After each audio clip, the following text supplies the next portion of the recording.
Pariyatti Audiobooks presents Epilogue, Manjushri's Burden, from Journey of Insight Meditation by Lerner, as read by Jonathan Nelson. Epilogue, Manjushri's Burden. I set the chainsaw down on the stump of the tree, which I had just felled, and sat down on the log to drink from my canteen. It was the very same orange water bag I had purchased to take with me to India 2 years ago. I looked up through the bare November trees at the sun edging toward the apex of its low autumn arc. Then I looked at the piles of cordwood I'd accumulated along the road during the past months. There would certainly be enough for the stoves before the first snowfall. Satisfied, I picked up my saw and headed back to the house. This was a very quiet time on the farm, with not many people around. Others who had been here before me had moved on, and recently I'd become chief caretaker and homesteader. When I had first come here as a visitor, while looking around the county for a home, I was politely tolerated by the small group of residents on the farm, but considered too strange to stay. The strangeness faded, however, and I found my home. Now, here I was, taking care of a cow, cutting wood, fixing stone walls, and building cabinets. After a few more chores, I finally set out on the long drive up the coast of Maine to the small town where an American teacher of Vipassana named Joseph Goldstein was leading an intensive 3-month retreat in a former Catholic seminary. It was late afternoon, and I was a little behind schedule. There was always a lot to do now. Living had become an endless series of chores, with sitting twice a day just another item on the list. I felt a little guilty about taking this weekend off when there was still so much to do at the farm before winter rolled in. But this was important too. Joseph Goldstein had studied and practiced in India for years, and then, without fanfare, he had begun giving retreats in America. Without jargon, Joseph translates Buddha's Dharma into a penetratingly direct examination of who we are, and his ability to communicate the practice of Vipassana simply, directly, and with a great power has led to a constant flow of new students. Those with no connection to India, exotic locales, religion, or even Buddhism. I had spent a lot of time with him the past winter in California, and he had become both friend and teacher. I'd learned from him in both respects. He had taught me that it is unnecessary to go to a particular place, a dark room, or to India, to find truth. What is? That is Dharma. And so I'd begun to work with what is, with my friends and my surroundings. I'd learned that desire isn't something to squash or run from, but something to untangle carefully, mindfully, and never without pain. So friendship and work and intimacy with women had returned to my life. The quest for enlightenment remained, but it was no longer what I had envisioned in Ceylon. It was now just little steps to untangle the mind. When I arrived at the place of the retreat in Bucksport, near Bar Harbor, it was already late into a starry night.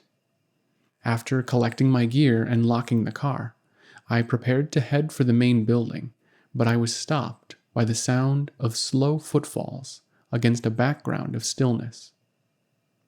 Figures dressed in baggy, white yogi pants and ski parkas were walking silently, with heads bowed, in the open courtyard. They were engaged in the specific meditation practice of mindfulness of walking, awareness of each step. They moved in slow motion. I became self-consciously aware of the tempo of my life and the state of my mind. All the way up here, my mind had been filled with plans for Monday morning back on the farm, building this, fixing that. But here there was stillness, an atmosphere I remembered from Ceylon and Burma. I leaned back against my car, and as I watched the walking figures, one of them approached. Almost shyly, he stood before me, looked into my eyes, and then, with one brief smile, departed. When he had gone, I realized that I had known him briefly in California. My friend's gaze set me back. It was the empty look of one absorbed in each detail of the present moment. He rises, dresses, washes, sits, and walks, I thought. Someone else puts food before him, cleans his clothes, and turns up the heat. His mind, poised in the moment, cuts through the shadows of fear and desire that arise in the darkness of the meditation hall. For him, I mused, existence is simple and beautiful. Knowledge is exquisite. I was conscious of my cynicism. I had deliberately left my flowing yogi pants at home, where they had been packed away for some time now. The blue jeans I was wearing were loose enough to sit in, and more practical for other things. I had discovered that when you step out of the darkness, the shadows disappear and the form is there. The street corner is real. You can scream until you're blue in the face that it's a cosmic illusion, but the sinking, thrashing, grasping sensation in the gut, bloating up as you watch a woman walk by whose physical body calls you, is real. She is real. I am real. My desire is real. And so is my discomfort with that desire. For months after my return, I had lived in fear. Fear of what my senses would come in contact with. Fear of my reactions. Fear that I had lost the protection of the walls, of walls like these, in this place, that had enabled me to watch my mind only a bit at a time. I watched my friend slowly walking in the shadows. Another month, and the lease on this place would be up. Then his pain would begin. One day, Joseph and I walked up the road that leads away from the seminary. The sky was purple with quick moving clouds, and the presence of the sea could be sensed in the air and in the dwarf vegetation. You get hooked so easily on the quietness of your mind in the monastic environment, I said, voicing the consternation with this place that had been growing since I arrived. You avoid your karma, but you're not free from it. Joseph smiled. But without deep experience in the quietness, you'll never even know what karma is. We live in a world of concepts, a world of shadows. So we come into an environment like this to see beyond the concepts. You have no choices to make here, no relationships to make, no noise, and very few words. So sooner or later, how the mind works must start to make itself clear. You start to see, through the ephemeral nature of your mind's concepts, about how things are. You start to see how things are. You begin to approach the creator of the concepts. But then what happens when you go outside the walls, back into the world of concepts? I wasn't challenging him. I wanted to know. The stillness that Joseph radiated, no matter where I saw him, in a crowd or in a silent room, said that he might tell me. Watch out for the easy distinction between the world out there and what is in here, he said. Wisdom is just the ability to listen. Listen to your mind, completely. This is an artificial environment for sure. There's nothing particularly significant, or good, or holy, or even Buddhist about walls and silence and no food after noon. Just a set of circumstances that help the process of listening. So you think this is a better place to gain wisdom in this kind of environment? I asked. Joseph shook his head. Wisdom is a quality of mind. It doesn't matter what you are looking at. In here, there is always the danger that people get caught by quietness. Out there, you get caught in different ways, by events, people, emotions. They distract you in the real sense. You forget their phenomenal, impermanent nature. The mind solidifies. You stop listening. So sometimes you're out there and sometimes in here, and always the task is the same. The long walk felt good. I had spent the day before just sitting around in stuffy rooms, chatting with the teachers and good friends. I realized how my body of late had become like a workhorse that loses its timing without daily exercise. I had come to take a certain pride in the lean muscles that I had developed recently, working each day with my body. I had begun to feel very at home, relaxed in my body. For months after my return from India, I had felt like a strange corpse, as if I was a prisoner in someone else's body. So, how are things on the farm? The question came from a friend named Richard, who was the manager of this whole show. He'd spent a good part of the summer with us at the farm, getting the retreat organized. For some 2 months now, he had been up here, where he was responsible for the material existence of some 70 meditators. He lit a cigarette and leaned back in his chair, peering at me through gold wire-rimmed glasses. So what have you been up to? It's taken you a while to get up here. A lot to do these days, you know, I shrugged. Yesterday, the cow decided to topple the gate at her pasture. You should stay up here a little longer, he said. I felt his eyes checking me for something. This show takes a little time to appreciate. It's quite a powerful event. I find it a little disconcerting, really. I'm just being honest with you, Richard. I'm more deeply committed to my meditation practice now than I've ever been. But it means more to me right now than just sitting. It means putting myself in situations, hard situations, where the garbage of my mind becomes apparent to me, not masking it in silence, listening to it scream. For me, this is the next step, the logical one. When the cow smashes the fence, or the people I live with leave their dirty dishes all over, or wake up on the wrong side of the bed, there's no noble silence to protect me. And when I start to get close to a woman and feel her fear and mine, I want to see my fear. I want to face it. Don Juan's warrior is the image I put on my altar these days. Richard nodded. I hear you. I really do. I could see that coming last summer. But since you've gotten back from sitting again with Hover, you've really polished up your act. Impeccable.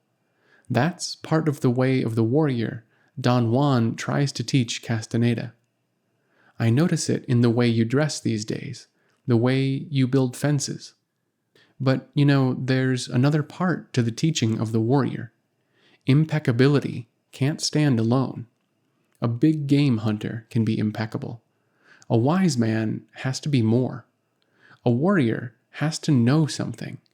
Real impeccability comes from controlled folly, emptiness, no self. You have to know that all actions are meaningless gestures, that there's nothing there to gain or achieve, but you do it anyway, impeccably. Not even for the sake of impeccability, for absolutely nothing. Richard paused and stubbed out his cigarette. He rarely finished one. What is it you want out there? My body stiffened. Nothing, I answered, listening hard to my own words for the answer, except the end of fear. A deep, brass gong sounded, the sound of Benares, Ceylon, Burma, the call for group meditation. Richard didn't move. Desire is very subtle and endless, he finally replied. I hadn't yet been in the meditation hall. As I entered now, I knew I'd been avoiding it. The high-ceiling spaciousness seemed to swallow me. Even as I closed my eyes, sitting on my pillow, my mind was no longer racing. My entire being was. Against the backdrop of powerful silence, certain facts, details, qualities of nature were more readily discernible, like the evanescence of my being. I had been running from that fact for a while, in dark caves and jungles, chasing some elusive ultimate truth, some state of being that would set me free. Now I was scared out of my pants to find it right over my shoulder, pursuing me. Would I get away again? My body wouldn't move. I had the sense that nothing is solid, nothing can be touched or held, that reality is so different from my fantasy of bliss. It's not bliss, it's terrifying, because reality has no room for me. To know reality, I must die. And as I sat on my cushion, I felt the rising speed of chaos, impermanence, dissolution. Not as something to be watched, as I had all these months, but as something to participate in. Reality is not a spectator sport. Late Sunday afternoon, Richard walked me to the car. "You think you'll make it back up here before it's all over?" he asked. I shook my head. "You know I don't believe in this here meditation stuff." He nodded. "Oh, right. I forgot." Just before I got in the car, he stopped me. "One more story. For the road." He smiled, as if asking if I was ready. In Tibetan Buddhism, the Bodhisattva of wisdom is named Manjushri. He's the one who helps beings through the door of enlightenment. So here's the story. A monk has been practicing at a monastery for many years. No go. He's not getting anywhere, he thinks. He's still not free. He's frustrated. He resolves to gain enlightenment or die trying. There's a high mountain, and he decided to scale it in search of enlightenment. As the monk is climbing the mountain, he sees a really old man dressed in rags, descending the mountain, bent under the weight of a huge sack on his back.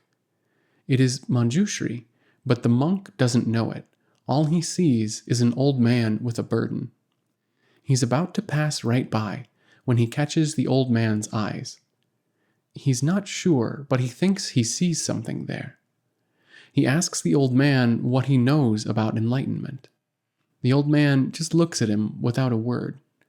His hands loosen, and he lets the bag drop from his shoulders.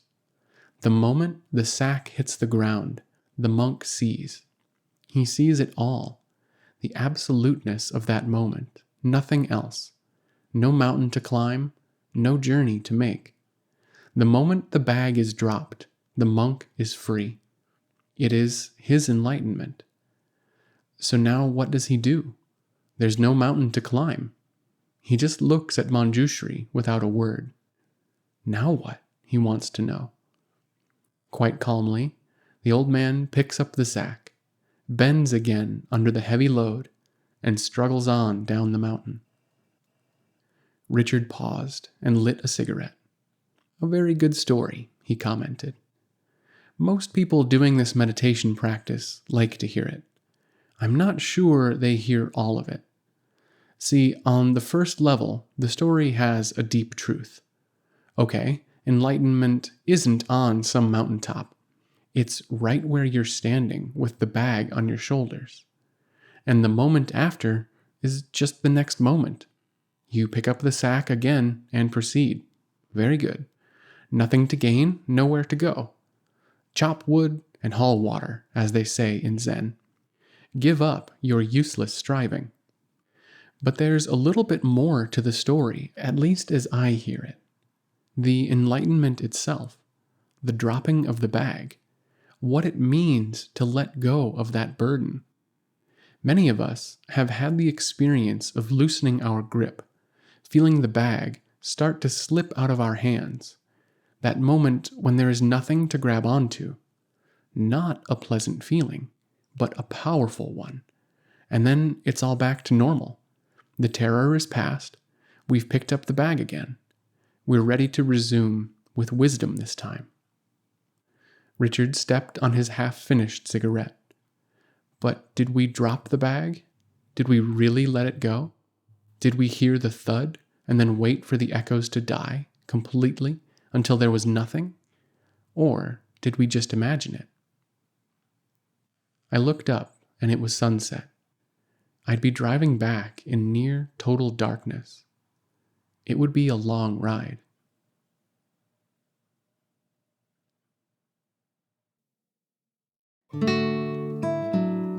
Pariyatti, a nonprofit 501c3 organization, offers a wide variety of books, eBooks, videos, and audiobooks about the teachings of the Buddha, the Pāli language, and Vipassana meditation. Browse our complete catalog at www.pariyatti.org.